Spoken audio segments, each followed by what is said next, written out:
Constables వాళ్ళది దయచేసి మీ ద్వారా డిపార్ట్మెంట్ త్వరితగతిన వాళ్ళ గ్రీవెన్సెస్ ని రిజాల్వ్ చేయాల్సిన అవసరం ఉందని కోరుతాను. హోంగార్డులకు సంబంధించి వారికి హోంగార్డులు మేము మనుషులు కాదా అని అడుగుతున్నారు అధ్యక్ష.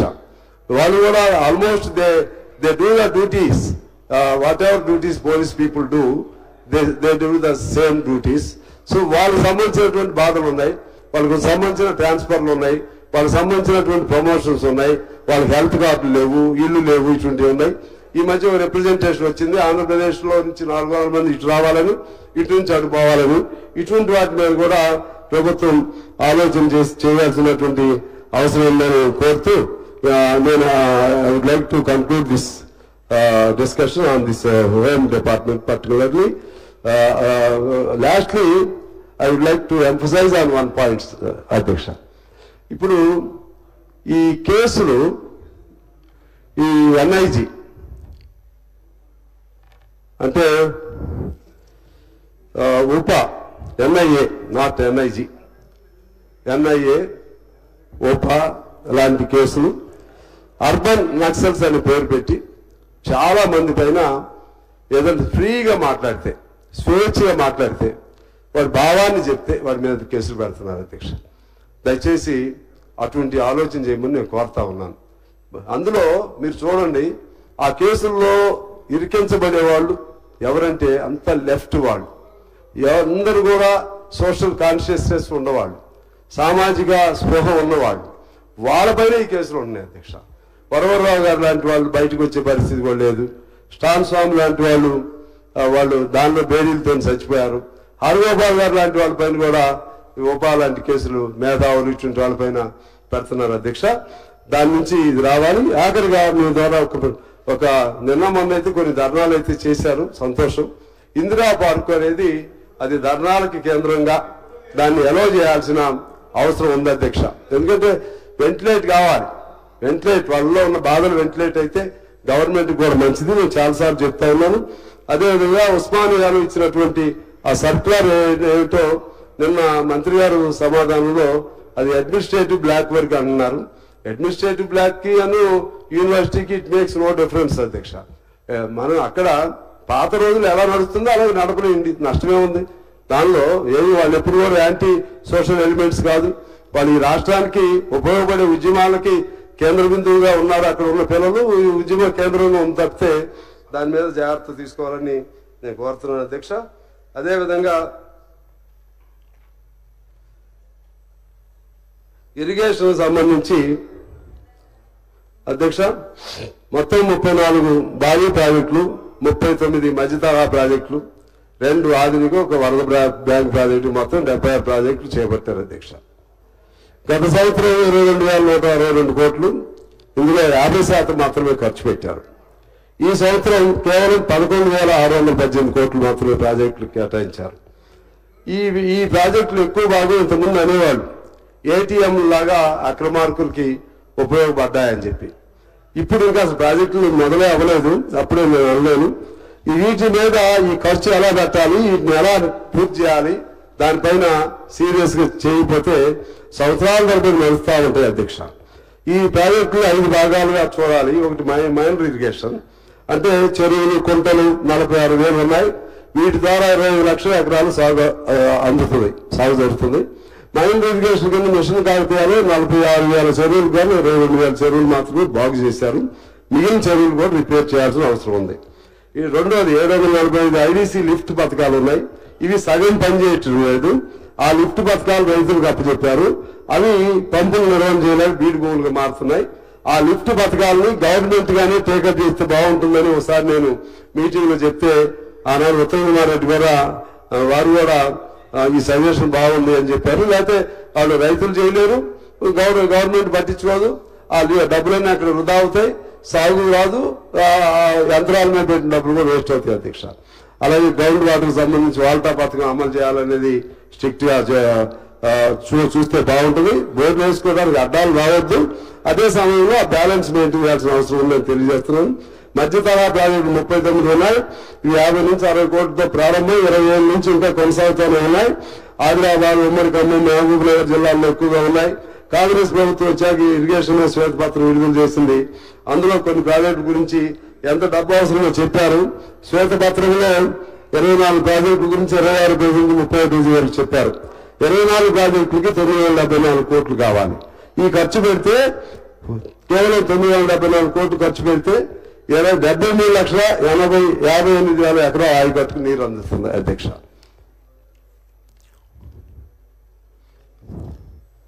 ఇక భారీ ఉండేటువంటి చాలా సమయం లేక నేను స్పీడప్ చేస్తున్నాను. ఆర్జీఎల్బీ ఇరిగేషన్ బెనిఫిట్ ప్రాజెక్ట్స్ లో ఉన్న వాటిని కూడా మనం సరైనటువంటి కోఆర్డినేషన్ సెంట్రల్ గవర్నమెంట్ తో ఏర్పాటు చేసుకుంటే చాలా ప్రాజెక్టులు కూడా పూర్తయ్యే అవకాశం ఉంటుంది. అక్కడ ఆసిఫాబాద్ లో జగన్నాథ్పూర్ అనే ప్రాజెక్టు ఉంది అధ్యక్ష. అది 15 ఏళ్ల క్రితం ప్రారంభించారు 70 కోట్లతో. అది అలాగే ఉంది. ఇటువంటి ఉదాహరణకి చాలా ఉంటాయి అధ్యక్ష. 5వది భారీ ప్రాజెక్టు. కేసీఆర్ గారు 3 ప్రాజెక్టులు రీడిజైన్ చేశారు. ఒకటి పాలమూరు ఎత్తిపోతల, కాళేశ్వరం, సీతారాం సాగర్. పాలమూరు ఎత్తిపోతల ప్రాజెక్టు జోరాలను తీసుకొచ్చి శ్రీశైలం బ్యాక్ వాటర్ లో పాడేశారు. 18,000 కోట్ల ప్రాజెక్టు ఇప్పుడు 75,000 కోట్లు పెరిగింది అధ్యక్ష. 32,000 కోట్లు దీని మీద ఖర్చు చేశారు. ఇప్పటికీ ఒక ఎకరానికి కూడా నీరు ఇవ్వలేదు. ప్రాజెక్టులన్నీ పూర్తయినాయి, కాలువలు లేవు. దీనిపైన ముఖ్యమంత్రి గారు, మన మంత్రి గారు ఉత్తమ్ కుమార్ రెడ్డి గారు దీనిపైన ఆలోచన చేసి ఆ ప్రాంత రైతాంగంతో వాళ్ళతో కూడా అవసరం అనుకుంటే ఒక ఇంట్రాక్షన్ ప్రోగ్రామ్ చేసుకుని దాన్ని ఎలా చేయాలో చూడాలని నేను కోరుతున్నాను అధ్యక్ష. ఇక ప్రధానంగా కాళేశ్వరం ప్రాజెక్టు.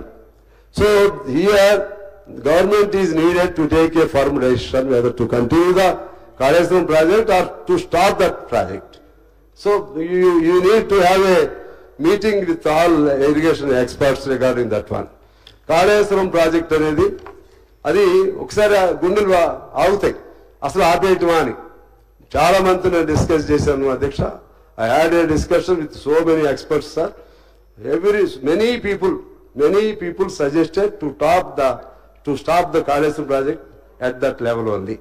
ఎందుకంటే అది కాళేశ్వరం ప్రాజెక్టు వలన దాన్ని వదిలేసామనుకోండి, ఇప్పుడు ఎంత నష్టం వస్తుందంటే 34,000 కోట్లు నష్టం వస్తుంది. దాన్ని కంటిన్యూ చేస్తే దాని కరెంటు ఎంత అవుతుందంటే అధ్యక్ష, 1 ఎకరం పండించాలంటే ఏటా 40,000 రూపాయలు ఖర్చు అయింది దాని మీద.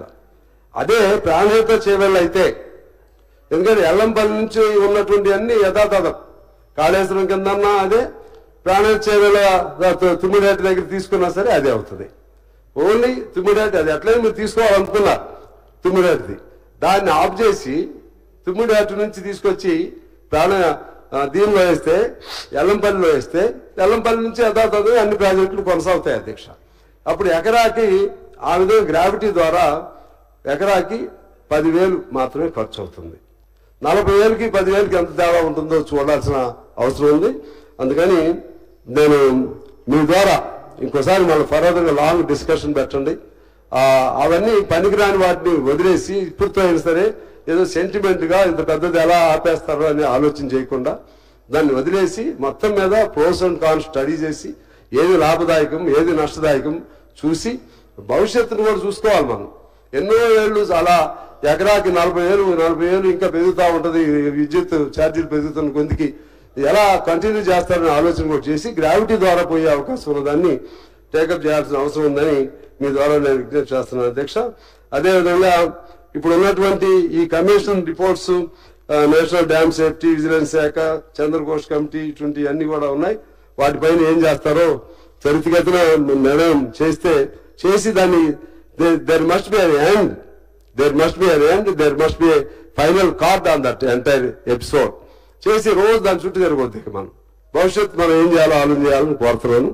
అదేవిధంగా సీతారాం ప్రాజెక్టు సంబంధించి అధ్యక్ష మా జిల్లాకు సంబంధించింది. దానిలో నేను చాలాసార్లు మీకు రిప్రజెంట్ కూడా చేశాను, ముఖ్యమంత్రి గారికి మీ అందరికి కూడా. మా వాళ్ళకి ఒక ఫీల్ ఉంది. అది మొదలయ్యేది బూరుగుంపాడు ప్రాంతంలో మొదలైంది. బూరుగుంపాడు నియోజకవర్గంలో భూములకి నీళ్లు పోకుండా దాటి ఎక్కడ పోవాలి, మా కొత్తగూడెం నియోజకవర్గం నుంచి పోవాలి. మాకు నీళ్లు అందకుండా అటుపక్క సరే భద్రాచలం అది వేరే ప్లాన్ ఉంటుంది. మొత్తం మీద నీళ్లు అటు నుంచే గోదావరి అంతా మా జిల్లాలో నుంచే పోతా ఉంటుంది.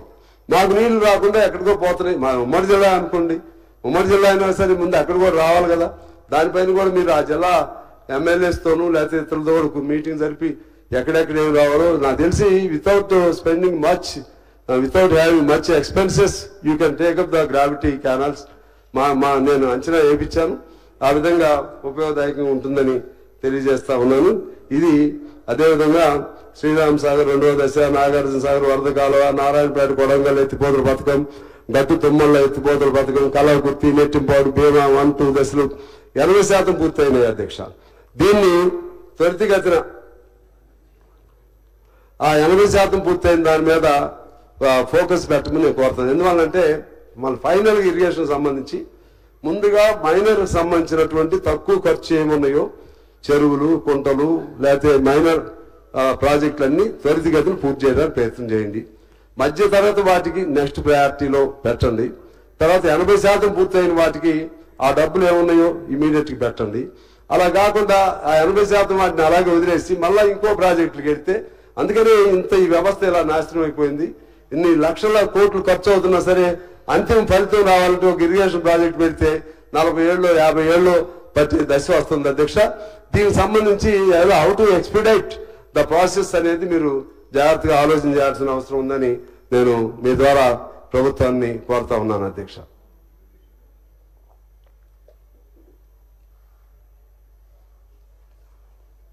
ఇది ఇరిగేషన్. తర్వాత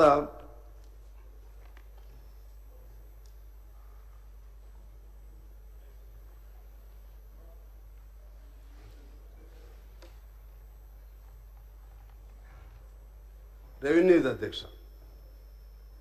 రెవెన్యూకి సంబంధించి అందరూ అటువైపు ఇటువైపు విప్లవ తుపాకీ పట్టడమే ఇక టైం వచ్చేసింది అన్నట్టుగా చాలా మంది ముఖ్యంగా ఇటుపక్క ఎక్కువ మాట్లాడారు అధ్యక్ష. నాకు చాలా సంతోషం ఉంది. ప్రతి ఒక్కళ్ళు కమ్యూనిస్ట్ పరిభాషే మాట్లాడతారు, కమ్యూనిస్టులు లాగానే మాట్లాడతారు భూములకు సంబంధించి ఏదన్నా వచ్చినా. ఇంకా చెప్పాలంటే చాలా మంది ఇందులో ఒకనాడు ఏఎస్ఎఫ్ఓ, ఏవైఎఫ్ఓ, పీడిఎస్యూనో, ఎస్ఎఫ్ఐఓ అందులో పనిచేసో లేకపోతే నక్సల్ పార్టీలో పనిచేసిన వాళ్ళు ఇవాళ మంత్రులుగా మన కొంతమంది మంత్రులు కూడా చేసినట్టున్నారు, ఎమ్మెల్యేలకు వచ్చారు అధ్యక్ష. అందుకని ఒక ఆయన తుపాకీ పట్టే పరిస్థితి వస్తుంది అంటాడు, ఒక ఆయన సాయుధ పోరాటం లాగా మనం చేయాల్సిన పరిస్థితి వస్తుంది అంటాడు.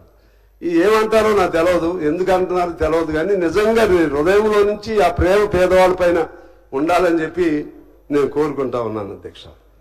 ముఖ్యంగా దీనికి సంబంధించి ఈ రెవెన్యూకి సంబంధించినటువంటిది చాలా పెద్దది. పోయినసారి కూడా నేను మాట్లాడా. ధరణి అనేది అప్పుడు తెలంగాణకు పట్టినటువంటి పెద్ద శాపం, పెనుభూతం. ఆ పెనుభూతం వల్ల ఆ గవర్నమెంట్ దెబ్బతింది. మిగిలిన కారణాలు నాకు తెలియదు. మళ్ళీ ఇవాళ కూడా గట్టిగా ఆర్గ్యుమెంట్ పెడుతున్నారు. అందులో ప్రధానం ఏంటి? కాస్తు కాలం ఉండొద్దని చెప్పి చెప్తున్నారు. కాస్తు కాలం అంటే అనుభవదారుల కాలం అధ్యక్ష. అనుభవదారుల కాలం లేకపోతే ఆ భూములన్నీ మళ్ళీ వెనకటి జమీందారులకు వెళ్ళిపోతాయి. ఇన్ని రోజులు ఆ రైతు బంధు ఇవన్నీ కూడా జమీందారుల పేరుతో పడ్డాయి. నేను ఉదాహరణ కూడా చెప్పా, మా రేగల్లో దొరగారు ఉన్నాడు, ఆయన ఎక్కడో ఉంటాడు, ఆయన ఖాతాలో వెళ్ళిపోయినాయి డబ్బులు. ఇట్లా చాలా మంది దొరలకి.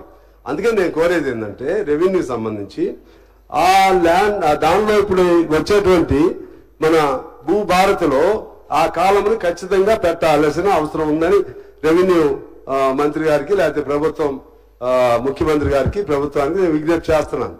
అలా పెట్టి ఎవరి చేతుల్లో ఆ భూములు ఉన్నాయో ఎవరు అంటే వెనకటి నుంచి పాత రికార్డు తీయండి. మీరు పాత రికార్డులో ఉన్న కాస్తు కాలంలో ఉన్న పేర్లను యథాతథంగా ఎక్కించండి. ఆ విధంగా చేస్తే దానివల్ల మారిన దానికి ఉపయోగం ఉంటుంది. దాదాపు గవర్నమెంట్ ఈజ్ దాని మీద it is committed to that decision. I don't think that you have taken any change for that on that issue. మీరు అదే పని మీద ఉన్నారని అనుకుంటున్నాను. అలాగే సాదా బైనామాలు అంతకుముందు చేశారు అధ్యక్ష. సాదా బైనామాలు ఆ గవర్నమెంట్ ఉన్నప్పుడు చేసింది. ఇంకా 9 లక్షలు ఆగిపోయి ఉన్నాయి. సాదా బైనామాలు అంటే ఎప్పుడో కొనుక్కున్నారు. మన తెలంగాణలో సరైనటువంటి సర్వేలు లేకపోతే రిజిస్ట్రేషన్లు ఇవన్నీ ఉండవు అధ్యక్ష. జనంలో కొనుక్కునే నమ్మకంతో కాగితం రాసుకునేవి ఉంటాయి. అటువంటి సాదా